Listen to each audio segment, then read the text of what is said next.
الشیطان الرجیم بسم اللہ الرحمن الرحیم صلی اللہ علی سیدنا محمد و آلہ الطاہرین۔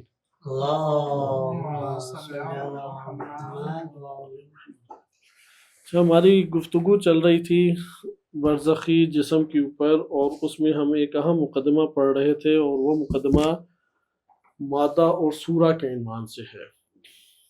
مادہ اور صورہ کی ایک حد تک تو ہم نے پڑھ لی، بقیہ انشاءاللہ تعالی اس کو ہم آگے لے کے چلیں گے۔ یہاں پہ انہوں نے یہ بیان کرنا چاہا ہے، ہم کچھ آج تیزی سے بڑھتے ہیں تاکہ اختتام کی طرف اس موضوع کے ہم انشاءاللہ تعالی بڑھیں، اور اس کے بعد ایک نئی بحث کو موضوعاتی شروع کریں۔ یہ موضوعاتی مباحث ہمارے لیے جہاں اصطلاحات کو روشن کر رہی ہیں، وہاں پر ہمیں آیات و روایات سے استدلال اور اس پہ دقت کا طریقہ کار بھی سکھا رہی ہیں۔ آیات و روایات جو یہاں پہ بھی ہم ادھر پڑھ رہے ہیں جس ترتیب سے، یہ اس طرح سے موجود نہیں ہیں مگر ان محققین کی کتابوں میں کہ جن کے کلام میں دقتیں زیادہ ہیں، جیسے مولا محسن فیض کاشانی رحمۃ اللہ علیہ، مولا صدرہ رحمۃ اللہ علیہ، انہوں نے خصوصاً مولا محسن فیض کاشانی نے بہت احادیث کو ذکر کیا اور استفادہ کیا، لیکن الحمدللہ آج کے دور میں موضوعاتی مباحث کا سلسلہ شروع ہو گیا جو ماضی میں نہیں، تشیع کی دنیا میں خاص طور پہ نہیں پایا جاتا تھا۔ اکا دکا موضوعات کے اوپر تو ہمیں مل جاتی ہیں، لیکن ابھی جو موضوعاتی الحمدللہ حوض علمیہ میں روش جاری ہے، اس سے بہت ساری چیزیں ہمارے لیے کلیئر ہوتی ہیں۔ مادہ اور صورہ کا کل معنی آپ نے دیکھا، البتہ جس میں مادی کے اعتبار سے پڑھا۔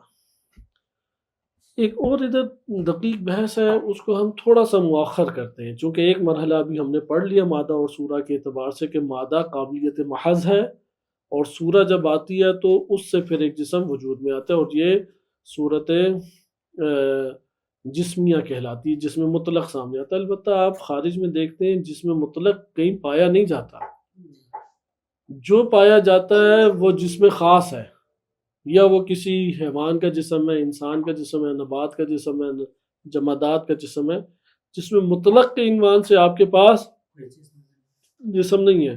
اس لیے مادہ ثانیہ کی اصطلاح ہمیں پڑھنا پڑے گی مزید وارد ہونے کے لیے، مزید وارد ہونے کے لیے ہمیں مادہ ثانیہ کی، یا صورت نوعیہ اس کے بعد آتی ہے، صورت نوعیہ، ان دو اصطلاحات کو بعد میں پڑھیں گے۔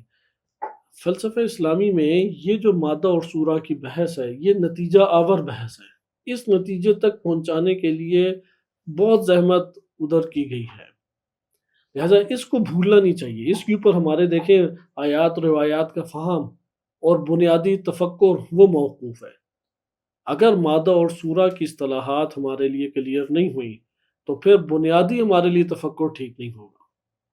اس لیے غور و فکر، اب آگے غور و فکر کی احتیاج ہے۔ بس ایک مرحلہ مادہ صورہ کا پڑھ لیا ہے، کچھ دروس کے بعد انشاءاللہ تعالی مادہ صورہ کی اگلی اصطلاح یعنی مادہ ثانیہ و صورت نوعیہ، اسے ہم پڑھیں گے، کیونکہ ابھی ہمارا موضوع فلسفہ نہیں ہے۔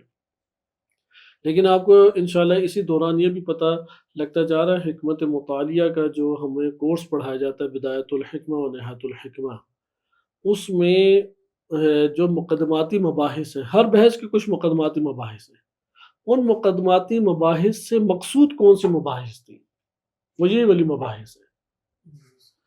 مثلا مفہوم وجود بدیہی ہے، مشترک معنوی ہے، یا ماہیت زائد بر ماہیت ہے، صحیح ہے، پھر ماہیت کو لے کے آتے ہیں، اس سے سارا کیا بیان کرنا مقصود ہے، ہر شے وجود سے جنم لے رہی ہے، صحیح ہے، وجود ہر شے کا پہلے ہے، پھر اس کے نشو و نما کے کیا ضابطے ہیں، حرکت جوہری کا نظریہ انشاءاللہ جلد ابھی ہم پڑھنے لگے ہیں۔ حرکت جوہری کا نظریہ اسی مادہ اور صورہ سے تعلق رکھتا ہے۔ علت معلول کو زیادہ ہم نے نہیں چھیڑا ابھی، وَإِلَّا علت معلول کے مباحث میں دقت ہے، یہ اساسی ترین مباحث ہیں جس پہ پورا فلسفہ اسلامی کھڑا ہوتا ہے، اور اس کے نتائج ابھی آپ دیکھ رہے ہیں کہ کیسے ہمیں حاصل ہو رہے ہیں۔ بس جس میں مادی پہ غور کریں کہ اس میں ایک مادہ بے معنی استعداد محض، قابلیت محض، فقط قابلیت ہے۔ اب خارج میں ہمیں حقیقتاً قابلیت محض نظر نہیں آتی، وہ قابلیت ہمارے لیے آشکار اس وقت تک نہیں ہوتی جب تک وہ کسی مرحلے میں داخل نہ ہو جائے، صورت کے ساتھ متحد نہ ہو جائے. بالفعل بھی اسے کہتے ہیں، بالفعل نہ وہ ہو جائے. بالفعل ہوئے بغیر ہمیں نہیں قابلیت و صلاحیت نظر آتی. بالفعل وہ بتاتا ہے کہ اس کے اندر یہ قابلیت تھی، اپنے زبان حال سے بتا رہے کہ اس کے اندر یہ قابلیت موجود تھی. اب ہم اس سے اگلا حصہ حرکت جوہری کے وقت پڑھیں گے، اور اس میں آئے گا کہ کس طرح سے انسان جو ہے قوت سے فعل کی طرف اس دنیا میں آ رہا ہے. یہاں پہ جو انہوں نے لکھا ہے، میں تیزی سے آپ کے سامنے 2-3 نکات میں ذکر کر کے آ جاتا ہوں، آگے کی طرف ہم بڑھتے ہیں. بیان کرتے ہیں یہاں پہ کہ انسان نے طبیعی یعنی مادی انسان، صحیح ہے، اس جہان مادہ میں مادہ اور صورت سے مرکب ہے. اس کا بدن حیوانی ہے اور نفس ناطقہ ہے. بدن حیوانی یعنی جو حیوانات کے بدن کی خصوصیات ہیں وہ انسانی بدن کی خصوصیات ہیں، اور نفس ناطقہ یعنی عقل و فکر رکھنے والی مخلوق ہے. لہٰذا یہاں پہ انسان طبیعی مادہ اور صورہ، بدن حیوانی مادہ سے تعبیر رکھتا ہے اور نفس ناطقہ اس کے لیے صورت سے انسانی سے تعبیر ہوتی ہے. اچھا، ہر بدن میں یہ خصوصیت نہیں ہے کہ وہ نفس ناطقہ کے ساتھ متحد ہو سکے. اللہ سبحانہ وتعالیٰ نے ہر بدن کے ساتھ ہر نفس کے تعلق کو نہیں قرار دیا.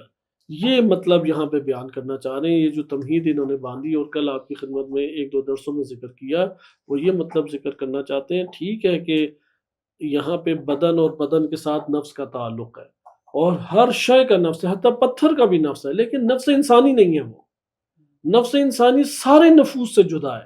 ایسا نہیں ہے کہ دیگر اشیاء کے حقیقت کو نفس نہیں کہا جا سکتا، نفس کہا جا سکتا ہے، لیکن وہ نفس جمادی ہے، نفس نباتی ہے، نفس حیوانی ہے. انسان کا نفس کیا؟ نفس انسانی یعنی نفس ناطقہ. علمی اصطلاح کیا؟ نفس ناطقہ. نطق بولنے کو کہتے ہیں، عقل سے بولنا مراد ہے. ادھر نفس ناطقہ یعنی جو عقل سے گفتگو کرے. یہاں پہ ہر نفس، اب جو مطلب اخذ کر رہے ہیں ساری ہم نے گفتگو کی اور اس مرحلے کی، انشاءاللہ اس سے آگے کی ہماری بات چیت چلے گی. ہر نفس ہر بدن سے تعلق پیدا نہیں کر سکتا. ہر نفس ہر بدن سے تعلق پیدا نہیں کر سکتا. پہلے آپ اس فارمولہ آپ کہہ لیں، قاعدہ کہہ لیں، اسے محکم کر لیں. بدن اور نفس کا ارتباط ہے یا نہیں؟ جی. مادہ اور صورہ بھی ہم نے پڑھ لیا. مادہ کیا تھا؟ استعداد محض. اس استعداد محض سے کس کا تعلق قائم ہوتا ہے؟ صورت کا نام. صورت آئے گی تو اس کو فعلیت ملے گی. مادہ کے ساتھ کس کا تعلق پیدا ہوتا ہے؟ ادھر مادہ بے معنی نر مقابلے نر نہیں ہے. مادہ یہاں پہ مادہ بے معنی استعداد محض خالصتاً فلسفی اصطلاح ہے جو لغت میں اس معنی میں نہیں پائی جاتی. مادہ یعنی اگرچہ لغت میں اس کا ریشہ موجود ہوگا، چونکہ استعداد محض سے چیزیں نکلتی ہیں. مادہ کس سے تعلق کون قائم کرتا ہے؟ صورت آ کے. بس اب انسان کی طرف آ جائے. انسان نفس اور بدن کا مرکب ہے یا نہیں؟ اس کا بدن کیا ہے؟ مادہ بے معنی استعداد محض ہے. اور صورہ انسان کے لیے کون ہے؟ نفس ناطقہ ہے، یعنی روح اس کی. ہر شے کا بدن اسی طرح ہے. سوال یہ پیدا ہوا اس صورہ نے اس مادے سے کیوں تعلق قائم کیا؟ البتہ یہاں پہ جس میں مطلق والا نہیں ہے مادہ، یہ مادہ ثانیہ ہے. حقیقت میں ہم نے مادہ اولا پڑھا تھا جو استعداد محض ہے. اب ہم مادہ ثانیہ اور یہ اصطلاح نہیں پڑھا رہا، لیکن اس اصطلاح ہی کو ابھی پڑھائے بغیر روشن کیا جا رہا ہے. چونکہ پہلے ہم کہتے ہیں کلی قاعدہ لے لیتے ہیں کہ کائنات کے اندر ایک شے حرکت کے بغیر آگے متحرک نہیں ہو سکتی. قاعدہ لے لیا، یہ قاعدہ آ گیا. اب یہ قاعدہ آ گیا تو اب ہم آتے ہیں، دیکھتے ہیں کہ یہ دریا بہہ رہا ہے تو ادھر یہ قاعدہ جاری کریں گے یا نہیں؟ کوئی ہے اسے حرکت دینے والا.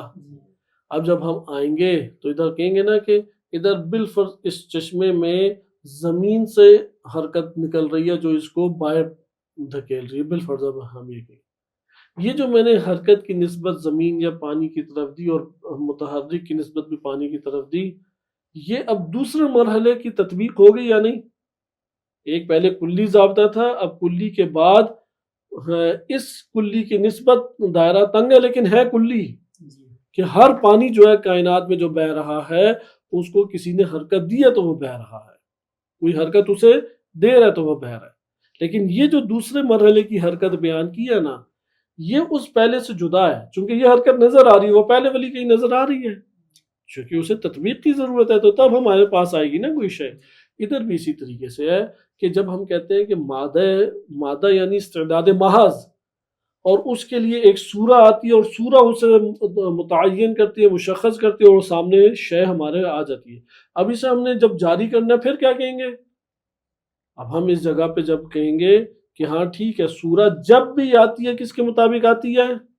اس استعداد کے مطابق آتی ہے۔ یہ اصل ضابطہ ادھر بیان کرنا مقصود تھا ان کا، کہ سورہ استعداد کے تحت اس سے جڑتی ہے، اس لیے ہر شے کے ساتھ جو سورہ جڑی ہوئی ہے اس کی استعداد اس شے میں تھی تو جڑی ہوئی ہے، اگر اس شے میں اس کی استعداد نہ ہو تو وہ سورہ اس کے ساتھ نہیں جڑے گی۔ لہٰذا اب ہم جب انواع میں آ جائیں گے، تطبیق کے دائرے میں آ جائیں گے، تو ادھر مادہ ثانیہ کہلائے گا جس کی تطبیق اس صورت میں ہو رہی ہے۔ مثلا انسان کا جو ماڈل اللہ تعالیٰ نے خلق کیا بدن کا، فقط اس کے ساتھ روح انسانی جڑتی ہے۔ اچھا، وہ بندر کے ساتھ کیوں نہیں جڑتی، شیر کے ساتھ نہیں جڑتی، ہاتھی کے ساتھ نہیں جڑتی؟ کیوں؟ کیونکہ ان میں انسانی نفس ناطقہ جو نفس انسانی ہے اس کے جڑنے کی صلاحیت نہیں پائی جاتی، استعداد نہیں پائی جاتی، اس لیے نہیں جڑتی۔ مکھی کبھی بھی نہیں نفس ناطقہ کے ساتھ تعلق پیدا کر سکتی، صحیح ہے، اس دنیا کے اندر نہیں پیدا کر سکتی۔ لیکن اگر نفس جو ہے وہ سورہ، وہ ناطقہ تھی نا، اور یہ ساری کے ساری مخلوقات کی ہیں غیر ناطقہ، یہ بنیادی فرق ہے نا ان کے نفوذ میں۔ نفس ناطقہ کیا ہے؟ ناطقہ ہے، اور بقیہ نفوذ غیر ناطقہ ہے۔ اگر یہ ناطقہ سے نفس اپنے آپ کو گرائے اور غیر ناطقہ پہ لے آئے، پھر برزخ میں دیکھتے جڑ جاتی ہے،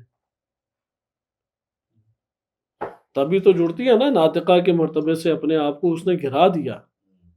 اس لیے جب تنزلی میں کمال پیدا کرے نا تو اس وقت وہ پھر کئی چیزوں سے ممکن ہے کہ جڑ سکتی ہو۔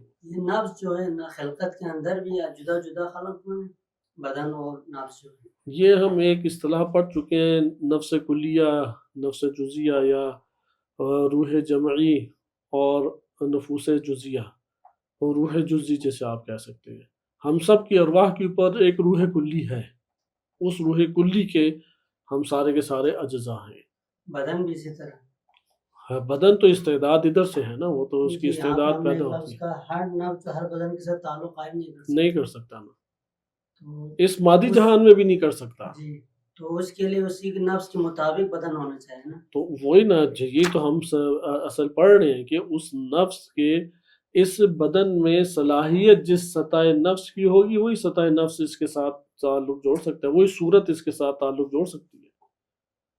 انسانی نطفے سے انسان برآمد ہوگا، وَإِلَّا ممکن ہے کہ لیبارٹری کے طور پہ دیکھیں تو نطفے ایک جیسے ہی ہو، حیوانوں کے بھی، ان کے بھی غذاؤں سے ہی ایک نطفہ بنتا ہے نا، لیکن جو دیگر حیوانات ہیں ان کے نطفوں سے حیوانات نکلتے ہیں، چونکہ اس نطفے کے اندر صلاحیت فقط اسی جسم کی ہے۔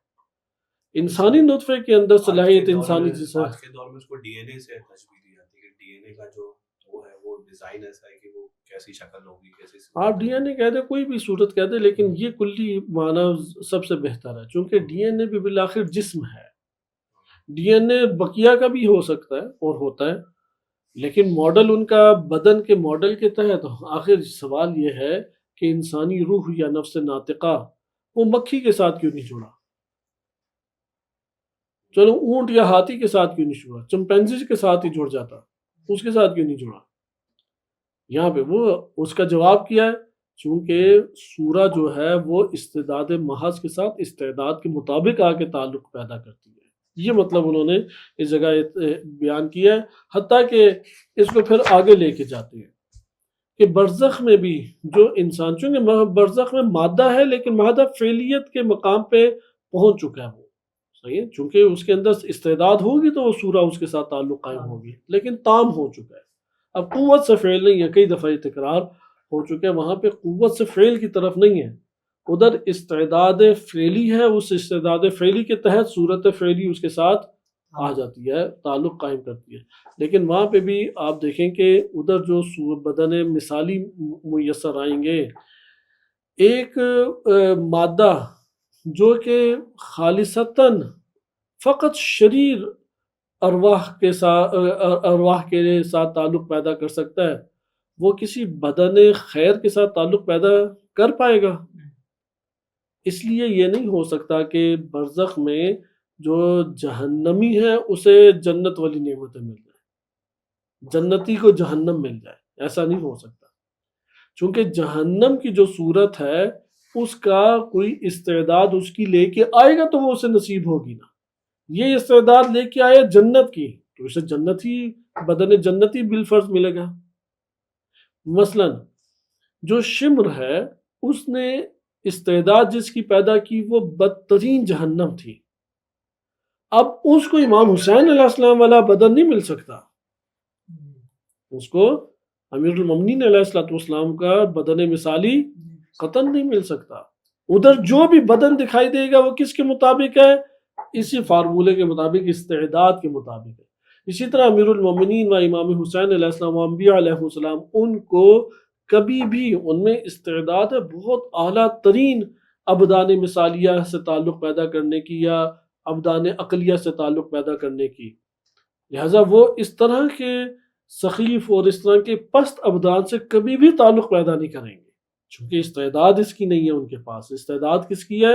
اعلیٰ ترین ابدان کی استعداد ہے۔ اسی طریقے سے آخری ادھر حتیٰ اس دنیا کے اندر معصوم یعنی امام و نبی، ان کی ارواح کا تعلق ہر بدن سے نہیں قائم ہو سکتا، جس بدن کے اندر اتنی قوت موجود ہے پاکیزگی کے اعتبار سے، زحمت اور تکلیف اٹھانے کے اعتبار سے، اسی بدن کے ساتھ ان کی ارواح کا تعلق قائم ہوگا، لہذا ناپاک جو ہیں جو غیر طاہر ہیں، ان غیر طاہر ابدان کے ساتھ یہ مقدس ارواح تعلق نہیں پیدا کریں گی، تو یہ ایک ہمارے پاس آتا ہے، بس شریر استعداد کے ساتھ شریر بدن، اور خیر والی استعداد کے ساتھ بدن خیر میسر آئے گا۔ یہ جو استعداد ہے یہ ذاتی ہے یا کسبی ہے؟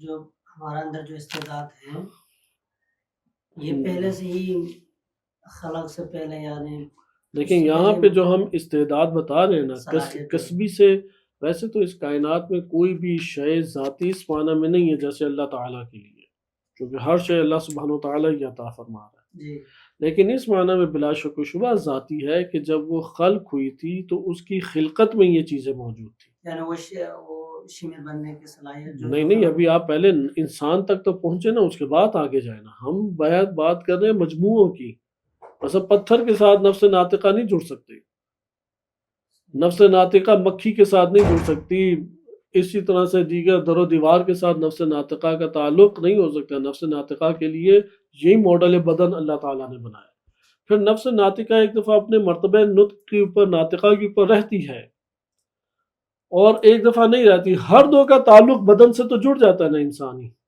ہر دو کا تعلق اسی انسانی بدن کے ساتھ جڑتا ہے، لیکن یہاں پہ جو ارواح مقدس و نیک ہے یا بالاتر ارواح ہیں وہ ہر بدن سے تعلق نہیں قائم کر سکتے، یہ اساتذ کئی دفعہ اپنے درسوں میں کہہ چکے ہیں کہ انبیاء و ائمہ، یہ ہماری اعتقادی کتابوں میں بھی انبیاء و ائمہ علیہ السلام ہر بدن کے ساتھ تعلق قائم نہیں کریں گے یا کر سکتے، صحیح ہے، وہ جو بدن متحمل انہیں ہوتا ہے۔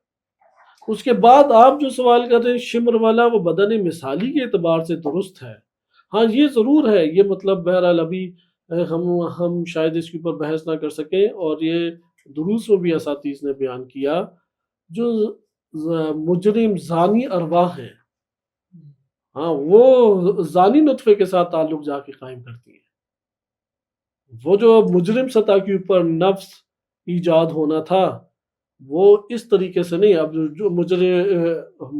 جو مجرم نفوس ہیں اس کی بھی قسمیں ہیں. صحیح ہے. بعض جرم ایسے ہیں جو صالحین کے گھروں میں بھی آ جاتے ہیں، جیسے کنعان ہے، قابیل ہے.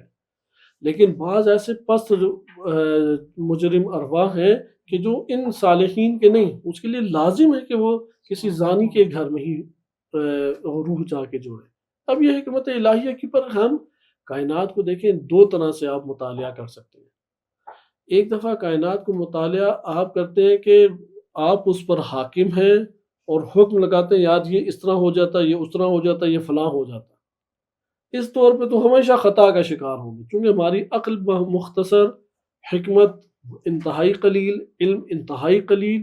اس قلت کے ساتھ ہم اس وسعت کو نہیں بیان کر سکتے. لہٰذا یہ ابھی جو بہت سارے سوالات ہمارے ذہنوں میں آتے ہیں وہ اس خطا کی وجہ سے آتے ہیں. ہم اوپر حاکم بنتے ہیں اور پھر حکم لگاتے ہیں اچھا یہ اس طرح ہو جاتا، یہ اس طرح ہو جاتا، یہ فلاں ہو جاتا. جبکہ یہ حکم لگانے کے لیے حد عقل علم اور حکمت کے اعتبار سے اس شے کا کامل احاطہ ضروری ہے، جبکہ ہم جہان کے احاطہ نہیں رکھتے. پھر دوسرا ہمارے پاس طریقہ کار ہے مطالعے کا، کہ وہ جو ذات باری تعالی ہے اس کی ہم نے معرفت اپنے اس ظرفیت کے مطابق حاصل کی اور جان لیے کہ وہ رب ہے، حکیم ہے، علیم ہے. اب اس نے جو خلق کیا ہے وہ ان صفات کا مظہر ہے، اور اس کے ساتھ میں نے سازگار کرنے کی اس میں حکمت کیا ہے، اس میں علم اور قدرت کی جھلک کیا ہے. اس اعتبار سے جب مطالعہ کروں گا کائنات کو ہم پڑھ سکتے ہیں. کائنات ایک کھلی کتاب ہے، نہ کہ کائنات کو میں نے لکھنا ہے کتاب کے طور پہ. یعنی کتاب کا مؤلف میں نہیں ہوں، کتاب کا مؤلف اللہ سبحانہ و تعالی ہے. لہذا ہمارے سوالات کس نوعیت کے ہوتے ہیں؟ بعض اوقات ہم کتاب لکھنے والے ہیں. ہاں اگر میں کائنات بناتا تو پھر بات ٹھیک تھی کہ ہاں اس طرح سے میں بناتا، اس طرح وہ فلاں چیزیں. لیکن جب میں کتاب بنانے والا نہیں ہوں، میں کتاب پڑھنے والا ہوں، تو جو اس نے لکھے پھر میں وہ پڑھوں. تو وہ ہم پڑھ رہے ہیں ابھی. اس نے ترتیب اس طرح سے اللہ سبحانہ و تعالیٰ نے دیا ہے کہ بری ارواح وہ استعداد کے مطابق ان اجسام سے جڑتی ہیں، اچھی ارواح اس استعداد کے مطابق اس مادی جہان میں بھی ہے اور بدن مثالی میں تو 100% ہے، کیونکہ ادھر تو تشابہ ابدان میں پایا جاتا ہے، ادھر تو تشابہ بھی نہیں ہے ایسا. صحیح ہے، وہ تو عینیت نفس کے ساتھ رکھتی ہے. نقطہ ہمارے لیے واضح ہوا. لہٰذا یہاں پہ پھر انہوں نے آگے ذکر کیا ہے انسان کو جو جوہر ملیں گے اب خیر کے اعتبار سے، چونکہ ہم نے پستیوں والی مثالیں تو بہت زیادہ پڑھ لی، خیر کے اعتبار سے وہ کہتے ہیں کہ کون کون سے جوہر انسان کو مل سکتے ہیں اور کیسے ملیں گے بدن مثالی کے طور پہ. یعنی عمل ہمارا ادھر ہے، لیکن جو ہمارا بدن برزخی تشکیل پا رہا ہے وہ کس سطح کا ہے؟ وہ بدن برزخی جو تشکیل پا رہا ہے وہ اس طرح کا بدن نہیں ہے کہ ہم یہ کہیں کہ عمل عرض سے جوہر بن گیا. نہیں، عمل جو ہے وہ راہ ہموار کرتا ہے، اور راہ ہموار کرنے کے بعد جو تقاضا استعداد کے اعتبار سے ہوتا ہے وہ عطا ہوتا ہے. بالکل اسی طرح جیسے اس جسم سے جس چیز کے نکلنے کی استعداد تھی وہ اس سے باہر آ رہی ہے، اسی طرح جو عمل کسب کیا ہے وہ کسب استعداد پیدا کرتا ہے بدن برزخی میں، اور بدن برزخی کے اعتبار نفس انسانی میں، اور نفس انسانی میں جس کی استعداد پیدا ہوئی ہے وہ پھر بدن جوہر کے طور پہ ہمیں عطا ہوتا ہے. اور پہلے بھی عرض کیا کہ ہر جوہر اعراض و لوازم صفات و خصوصیات لیے ہوئے ہوتا ہے. یہاں پہ انہوں نے ایک چیز کا ذکر کیا، ایمان عرض ہے یا جوہر ہے؟ عمل تو ہم نے دیکھ لیا نا کہ عمل کیا ہے. ادھر ایک دلچسپ اب یہ بات ہمارے لیے حل ہوتی ہے. معلومات ایک مرحلے میں عرض ہیں اور پھر ایک مرحلے کے میں جوہر ہیں. نہیں، ایمان براہ راست جوہر ہے، عطا ہے اللہ تعالیٰ کی طرف سے. اس لیے معلومات کو ایمان نہیں کہہ سکتے. ہم آپس میں جو ابھی مباحثہ کرتے ہیں بعض چیزوں میں، یہ ایمان نہیں ہے. ہمارے لیے ایک فکر کلیئر ہو جانا، ایک معلومات کلیئر ہو جانا، یہ ایمان نہیں بنتا، بلکہ اس کی مطابق معلومات کے مطابق عمل کریں گے. یہ جو ہم نے اس معلومات کے مطابق عمل کرتے رہے ہیں وہ عمل یہ زمینہ فراہم کر دے گا کہ جوہر ایمان اللہ عطا کر دے. ہر چیز ویسے اللہ کی طرف سے عطا ہے، میں نے پہلے بھی عرض کیا. عمل کرتے کرتے وہ جوہر پیدا ہو جائے گا. نہیں نہیں، پھر اس دیکھیں کے وہ بعد سابقہ ساری معلومات سے استفادہ جو ہم کریں نے نا، شروع یہ میں تو کہا تھا، جب اس فیض قدر ہم نے کثرت سے پڑھ لیا. جب عمل صلاحیت کے اعتبار سے استعداد پیدا کرتا ہے، جو استعداد پیدا ہوتی ہے وہ عطا ہوتی ہے نا جو انسان فیض کو. الہی جو کہہ سکتے ہیں یہاں پہ ایمان فیض الہی ہاں، فیض اور افاضہ ربانی، افاضہ الہی، لیکن وہ فیض و افاضہ ہر چیز کے اندر ہے. وہ جو فیض حاصل، عرض بھی فیض ہی ہے، اللہ تعالیٰ کا فیض ہے، ورنہ تو کچھ بھی نہیں ہے فیض الہی کے علاوہ. لیکن جو فیض جاری ہوگا اللہ تعالیٰ کی طرف سے وہ کس کے مطابق ہے؟ وہ قانون کیا اللہ نے جو کتاب وجودی اللہ نے لکھی ہے، اس کتاب وجودی میں اللہ نے اپنے پاس سے فیض جاری ہونے کا ضابطہ کیا لکھا ہے؟ استعداد. جیسی استعداد ویسا افاضہ. وہ استعداد بھی عمل سے بڑھتی ہے. عمل سے دیکھیں، عمل آپ کے پاس آئے گا تو جیسی جتنی استعداد ویسا افاضہ. یہ میرا خیال ہے مطلب حل ہو جانا چاہیے نا. آپ کے پاس استعداد قوی تھی تو جو جوہر مل رہا ہے وہ بھی قوی ملے گا. وہ پہلے پڑھ چکے نا، ایک ملکہ زائل ہوتا ہے، ایک راسخ ایسا ہوتا ہے کہ عین ذات ایک دفعہ بن جاتا ہے. بس یہ ہمیں پتہ لگا کہ ایمان کیا ہے؟ فیض الہی ایمان جوہر ہے. دیکھیں فیض الہی ابھی ہم نے پڑھا ہی نہیں، فیض الہی جاری ہو رہا ہے. فیض ہر شے فیض ہے، ہر شے فیض الہی ہے. فیض الہی اللہ تعالیٰ کے اسماء و صفات سے ظاہر ہوتا ہے، لیکن جاری کس ضابطے کے تحت ہوتا ہے؟ کسی شے پہ استعداد. یہ مہم ہے. اب ہم آ جائیں جوہر ایمان، چونکہ روایات ہمارے پاس ہے نا، ہم نے روایتیں پڑھنی ہے. جوہر ایمان میں کیا ہے؟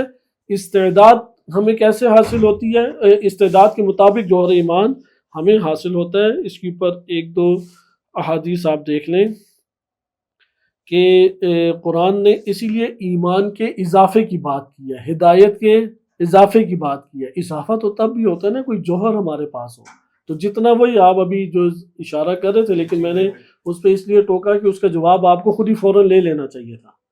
استعداد جتنی زیادہ بڑھے گی اتنا اور اضافہ ہوگا جوہر کے اعتبار سے، اتنا اور شدت پیدا ہوگی، یہاں تک کہ کل ایمان بن جائے گا، اس کا وجود ہی کل ایمان ہو جائے گا.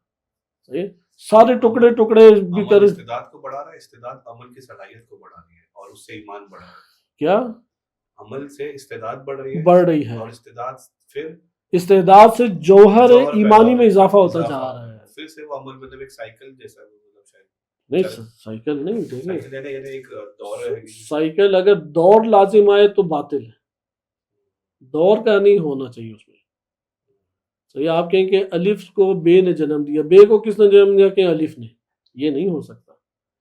یہ ہو سکتا ہے کہ ہم اس کے دیگر فیوزات سے جو ہمیں جوہر شدید ایمانی ملے گے اس کے آثار پھر عمل میں ہمیں دکھائی دیں گے. مثلا وہ اب نماز شب بڑی باقاعدگی سے پڑھتا ہے، غیبت چھوڑ دیا ہے، جھوٹ بولنا ترک کر دیا ہے، سستی سے بھی باہر آ گیا ہے. جیسے جیسے ایمان بڑھتا جائے گا نوع عمل میں اضافہ ہوتا جائے گا.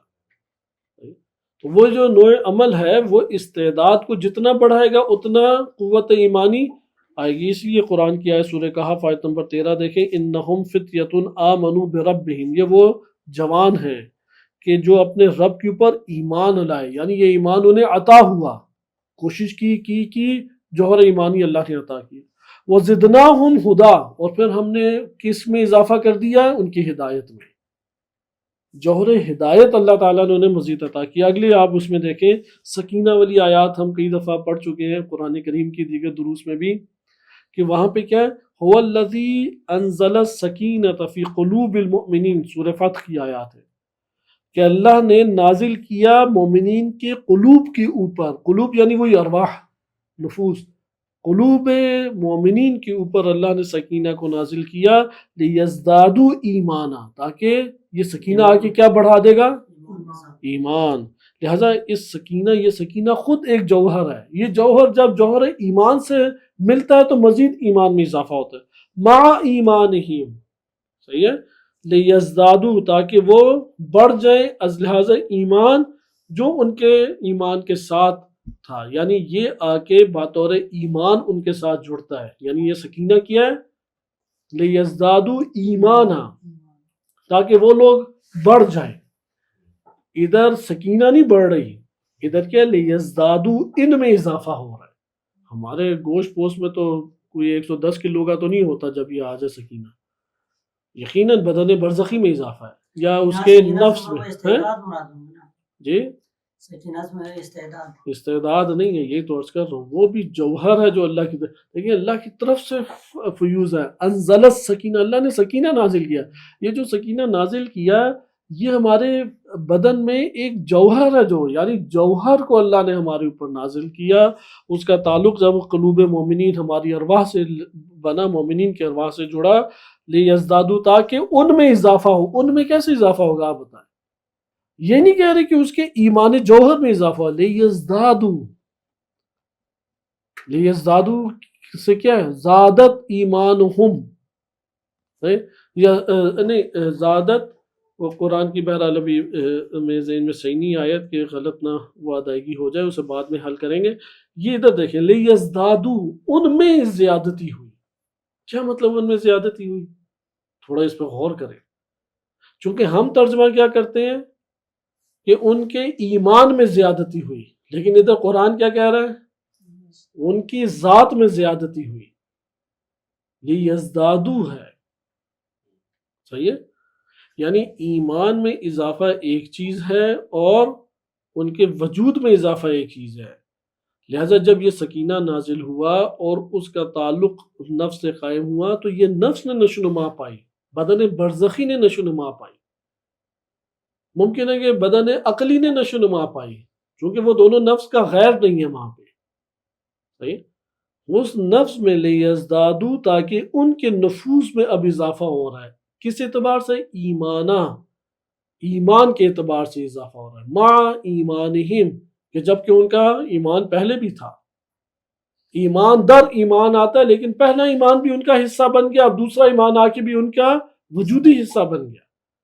قرآن کی بعض آیات ہیں نا وہ بتاتی ہیں کہ ایمان لائے ویسے اور مزید ایمان لاؤ.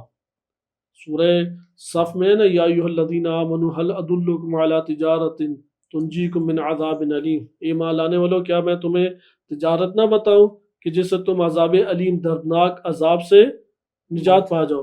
پھر بتائی تجارت، تؤمنون باللہ ورسولہ، خطاب کس کو ہے؟ یا ایھا الذین، ایمان لانے والوں. ان ایمان لانے والوں کو قرآن کیا کہہ رہا ہے؟ تؤمنون باللہ ورسولہ. اب یہ کون سے درجے کا ایمان ہے؟ پہلے بھی ایمان جوہر ایمان تھا جو ان کے نفوس کا حصہ بن گیا، اب ایک اور ایمان کا. وَتُجَاهِدُونَ فِي سَبِيلِ اللَّهِ بِأَمْوَالِكُمْ وَأَنفُسِكُمْ، اموال اور نفوس کے ساتھ راہ الہی میں تم جہاد کرو. یہ جو آپ نے 5 جوہر بتائے تھے، اس میں سے ایمان اس 5 میں سے کوئی ایک جوہر ہے؟ جوہر آپ نے بتایا تھا کہ صرف 5 ہی ہے. دیکھیں وہ جو ہمارے جوہر ہمارے نفس انسانی کے مطابق ہے. جوہر کا جب بھی اطلاق ہوگا، چونکہ ابھی ہم نے جسم مطلق کے اعتبار سے نا ادھر پڑھا مادہ اور صورت، لیکن جب ہم بدن مثالی کی طرف آئیں گے تو وہاں پہ بھی ہمارے لیے جوہر اور عرض کا معیار باقی رہے گا. لیکن اس معیار کے تحت ہم یہ کہیں گے کہ ماہیتن، وہ ماہیت یا ممکن الوجود اگر وہ خارج میں تحقق پانا چاہے تو موضوع کا محتاج نہیں ہے تو جوہر ہے، موضوع کا محتاج ہے تو عرض. یہ جو ہم نے پڑھے ہیں عقل ہے، نفس ہے، یہ انسان کے اعتبار سے ہے، انسان جو ارتقا پیدا کرتا ہے. البتہ جس میں مطلق تک تو مادی جہان ہے، جس میں مطلق کے بعد نفس انسانی ہے، وہاں پہ وہ نفس انسانی کے اعتبار سے ہے، لیکن جوہر کی اپنی تعریف رہتی ہے باقی. یہ ایمان جو ہے جب اس کے اندر استعداد کے بعد جو ایمان آئے گا نا، یعنی آپ یہ کہہ سکتے ہیں ایک حد تک کہ نفس برزخی ہوگا یا عقلی ہوگا، ہاں اس اعتبار سے کہہ سکتے ہیں. یہ وہ جو اسے ملے گا، چونکہ وہ عقل کے اعتبار سے جب آ کے اس کے ساتھ جڑے گا تو اس کا حصہ بنے گا. یعنی ایک ایسا جوہر عطا کیا ہے، یعنی یہاں پہ یہ نہیں ہے کہ اب اسے درخت ادا کر دیا، یہ نہیں کہا. ایمان ایک چیز عقل اور نفس کے ساتھ والی یا بیچ والی، وہ جو نہیں بیچ والی نہیں، جوہر ہے جو آ کے اضافہ ذات میں کرتا ہے. انشاءاللہ یہ مقدمہ اصل میں نا اس کا صحیح بنتا ہے. ملا صدرہ رحمۃ اللہ علیہ نے علم کی بحث کی ہے کہ علم جو ہے نا ایک وجودی شے ہے. جب وجودی شے ہے تو ذات نفس میں اضافہ کر رہی ہے.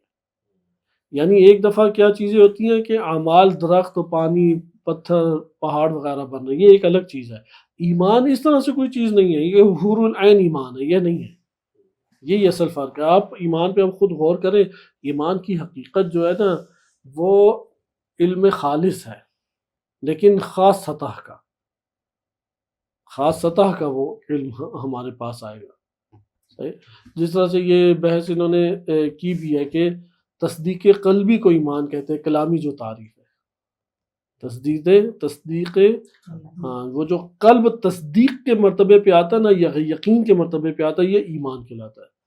تو آپ نے دیکھا کہ یہ اندرونی طور پہ اضافہ جات ہیں، یہ جو عطا ہو رہے ہیں۔ خوب، ابھی اس کو ہم بعد میں دیکھتے ہیں، ہم ایک دو روایتیں پڑھ کے آج کی بحث ختم کریں۔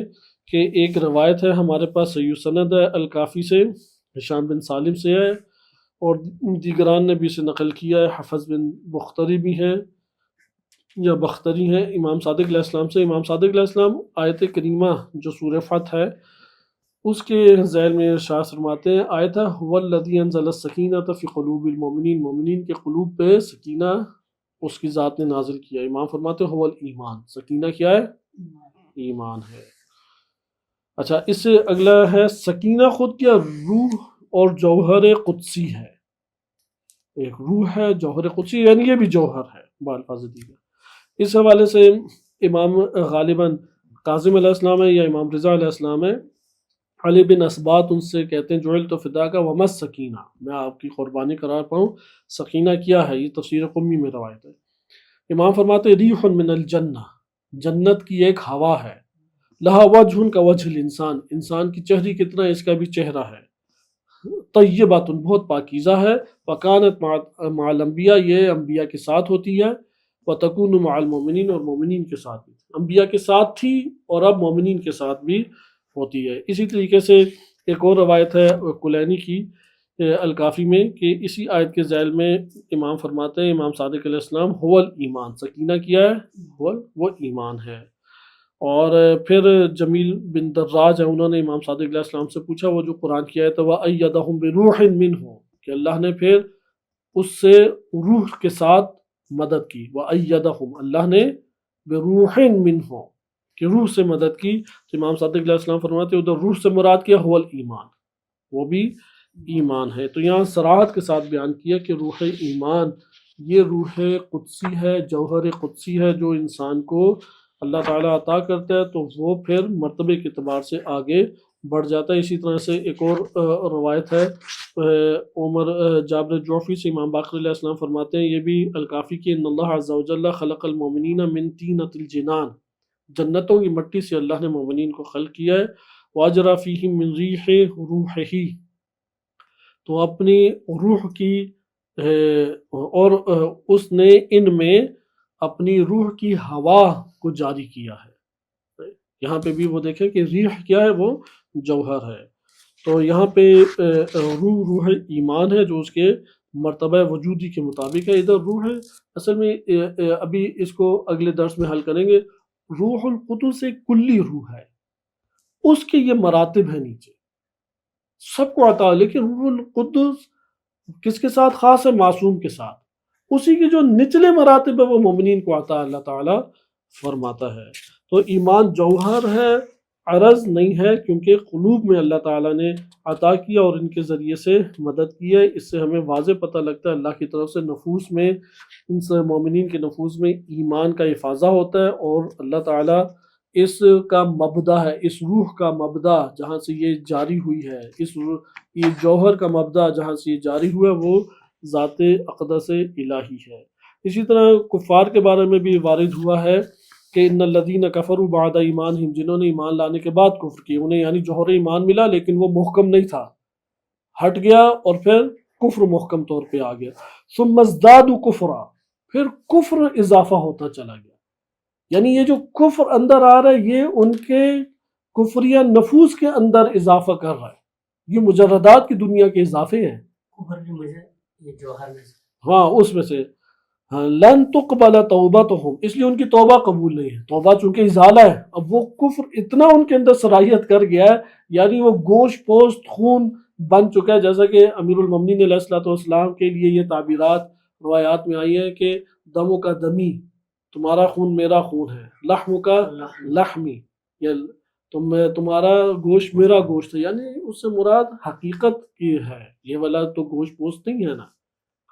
اسی طرح سے کفر اس کے ایمان کے مقابلے میں کفر آتا ہے، وہ کفر ان کی روحی اور نفسی پوری کائنات جو اندر پیدا کی ہے انہوں نے اپنے نفوس میں، وہ بن گئی ہے اور توبہ قبول نہیں ہو سکتی۔ وَأُولَئِكَ هُمُ الضَّالُّونَ سورہ آل عمران آیت نمبر 90 ہے۔ اسی طرح ایک اور آیت ہے سورہ نساء آیت نمبر 137، ان الذین آمنوا، پہلے وہ ایمان لائے، ثم کفروا، پھر کفر کیا، ثم آمنوا، پھر ایمان لائے، ثم کفروا، پھر کفر کیا، ثم ازدادوا کفرا، پھر کفر میں نے ان کے نفوس میں اضافہ کر دیا۔ لم یکن اللہ لیغفر لہم، اللہ انہیں کبھی بھی مغفرت نہیں کرے گا ان کی، ولا لیہدیہم سبیلا، اور اپنی راہ کے اوپر کبھی بھی انہیں ہدایت نہیں کرے گا۔ یا اس طرح سے یہ سورہ نوح آیت نمبر 24 ہے، وقد اضلوا کثیرا، انہوں نے کثیر لوگوں کو گمراہ کیا، ولا تزد الظالمین الا ضلالا، ان ظالمین میں اب پروردگار تو اضافہ نہ کر سوائے گمراہی کے۔ تو یہ ہمیں پتہ لگا کہ یہ تجسم اعمال افاضہ جوہریاں ہیں، اور یہاں پہ ہمیں اصل میں دو افاضہ ہوتے ہیں، جوہر ایمان بھی جوہر ہے اور کفر بھی جوہر ہے، دونوں اندر نفوس کے اندر اضافے کا باعث بنتے ہیں، لیکن ادھر افاضہ ہر نفسی ہے اور ایک افاضہ بدنی ہے، بدن مثالی ہے، کل اس کو پڑھیں گے۔ ایک افاضہ کیا ہے؟ افاضہ نفسیہ ہے جو استعداد پیدا کرتا ہے، اب کل اضافے وہ افاضے کی بات آ رہی جو آپ بیان کر رہے تھے، صحیح ہے؟ ایک افاضہ کیا افاضہ نفسی ہے اور ایک افاضہ بدن مثالی ہے۔ صلی اللہ علیہ سیدنا محمد وعلیہ الطاہرین۔